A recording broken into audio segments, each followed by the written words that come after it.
So specifically moving on to Facebook and Twitter and giving you some sort of real actionable things that you can do. Facebook is absolutely huge.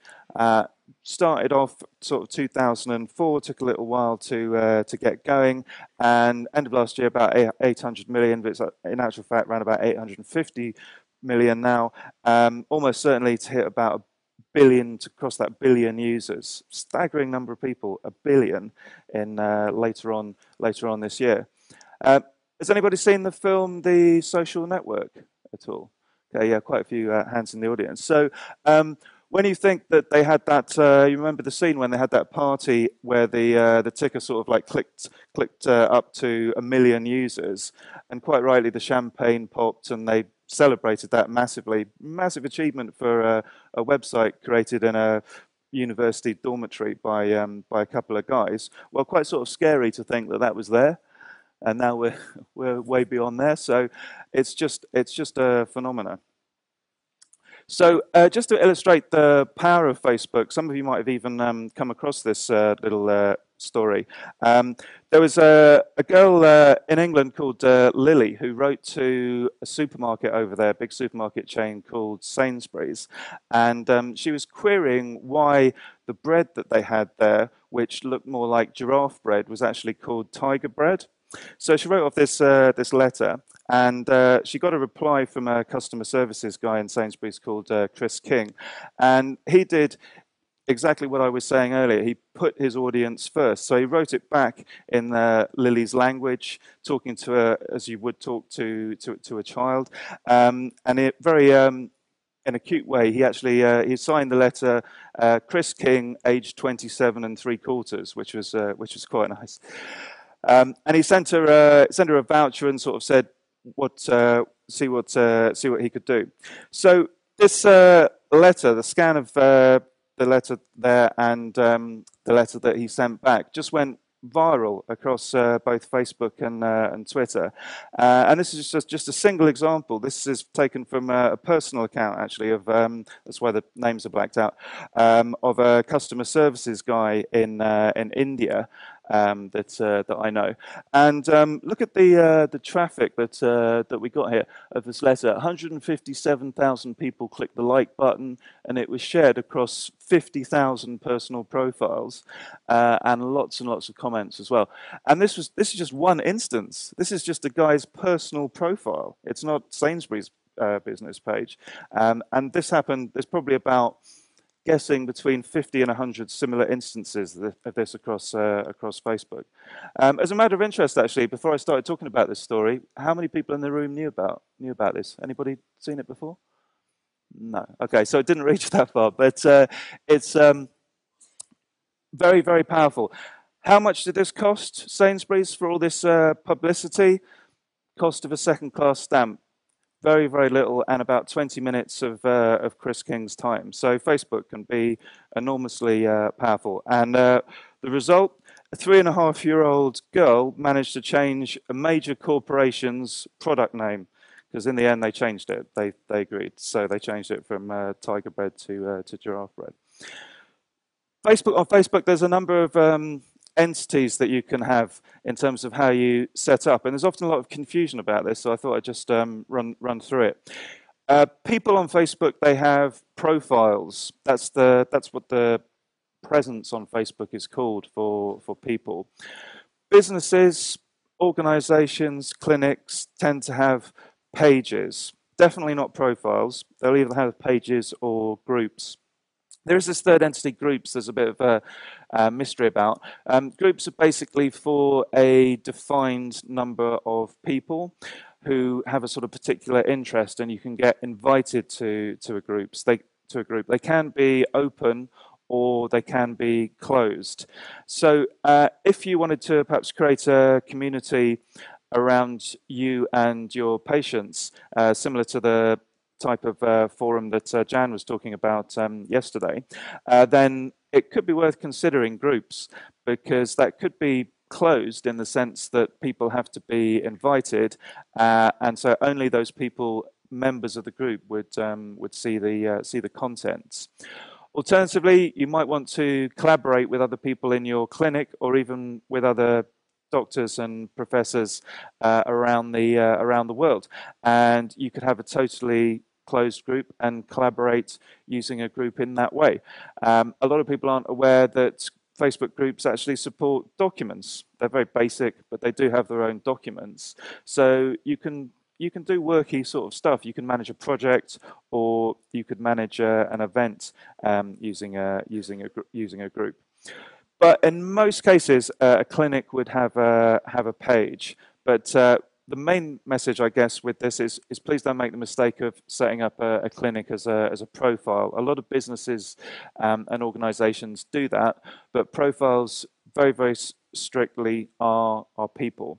I won't go into the reasons why, but take my word for it, profiles people and pages for businesses and organizations. So just an example from Manchester Facility Services of their Facebook page, and you'll see that it has a.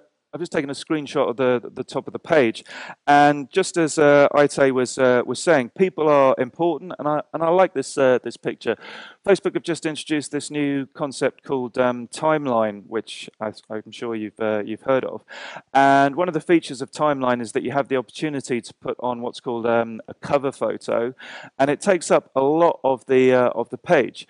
This is a screenshot, but if this was my laptop being projected up here, it would actually take up about 45–50% of the screen. So this photo is very important because it has huge visual impact when somebody visits the page for the first time.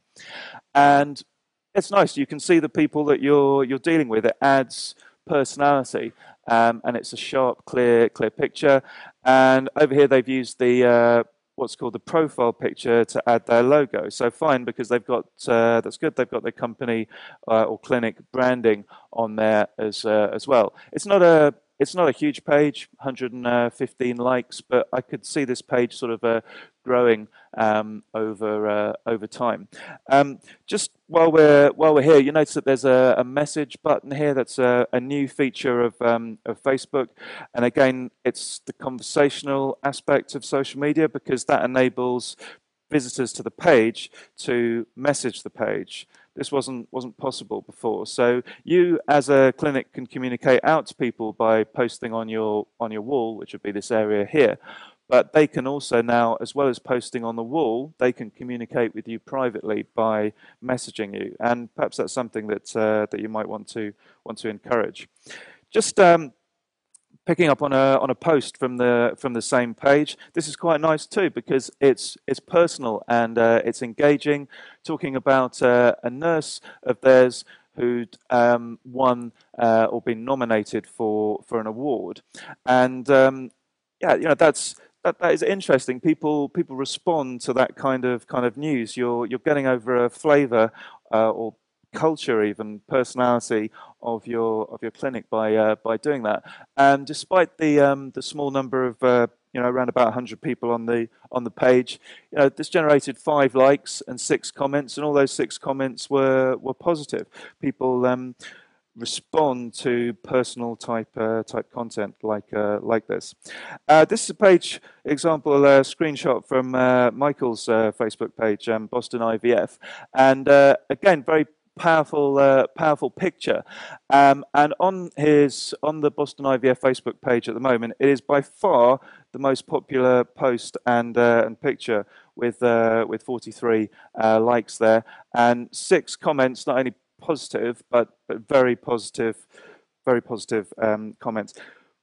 Can't underestimate the importance of photos and videos, a theme that I'll be coming back to. People think, when they think content and posting on Facebook, Twitter, Google+, etc., they kind of, first thing that comes into their mind is text. First thing that should come into your mind is photos. So easy to do now as well. We've all got the technology to do that, or you can pay a professional to get really good photographic results. So before moving on to Twitter, just a sort of top tip when it comes to Facebook is to take advantage of the new timeline feature, and so many businesses haven't yet got around to this. Okay, so fair enough, it's new, but you can really get a leg up on the competition and other clinics if you do this. Timeline basically gives you the ability to go back since the launch of your clinic, since it was founded, and put in all the information from then up to the present day. So very important to put in any milestones over that time period. And you may think, oh, nothing much has happened to with my clinic, and it was only founded 5 years ago. But there will be lots of interesting stuff around that. Where you work, again, Itai referred to that just now in terms of it's important to show people where you work, the offices, reception area. So perhaps a photograph of your first office, your first building, the launch date of your business, the first staff that were with you early on, the receptionist, any awards that you've won, conferences that you've been to. All of these could potentially be milestones or certainly posts to fill out that history of your clinic. So fill out the timeline. You know, it's not gonna, it might take a few hours to do that, but fill it out with useful, engaging information. And anyone then looking at your page, that really helps to get over authenticity and helps to get over the culture of your clinic and what you're all about. And don't forget to use photos and videos as much as possible when you're doing that. So, oh, just one more Facebook to kind of illustrate the timeline thing. This was a single post from the Manchester page, but picture of a 25-year-old that was actually their first IVF baby. So what they could also do is to go back to 25 years ago and actually put that in as a status update, as a post, so that you've got a complete history. Well, not a complete history, but you've got something from the very first success that they had as a clinic.